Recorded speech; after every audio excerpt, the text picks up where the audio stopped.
आम घरे थिलु सुना झियटी बोले हुटी अमूल चुरेई खाउथिलुटी बोले हुटी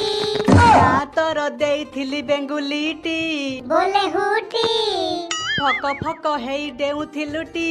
बोले हुटी मालू माँ जा चालू माँ जा तो शाशु घर को तू जा तू गला परे मु केमिति बंचिबि लो माँ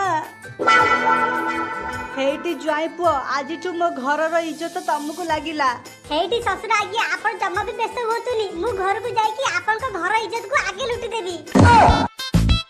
हां आपण को एते कष्ट करिया पई पड़िबनी आमे आगवा से काम साथ देइचू को कहला तमे दीदी दी जण आ खाली आमे दी जण ना कोन ये आमो ए साही आ ये पूरा गा ये समय से खेल साथ दे जदी ना सेति पई त ये मौसा कर जिया बागरा रे बाहर गोटे भी लोक डाके पई पलानी सबु गा पिला माने मिली मिसी के बागरा को साथ देले आउ हां जो तू करे जो बुलेट गाड़ी का नहीं नकी सेटा भी आमे माने समय से कलेक्शन करी के देइची तुमको अरे ससुर आज्ञा ये दीरा पिला एमिदी को कहउचंती ओहो ज्वाई पुओ तमर तो काम धंदा किछि नै बेकार है कि बुलुच ता ऊपर तुमको जौतुक दरकार फॉर्च्यूनर आ बुलेट मु बुढ़ा लोक एत टका कोठु आनिबी सेति पई झियर चेष्टा को टिके ढिला करे पई पडिला हाट बाळा मु ए बाहर को मानुनी कि आपन को एई भरा दिजियो मोर दरकार नै परीक्षा कोन कहलु मानिबुनी आबे तो मानिबा न मानिबार मोर कि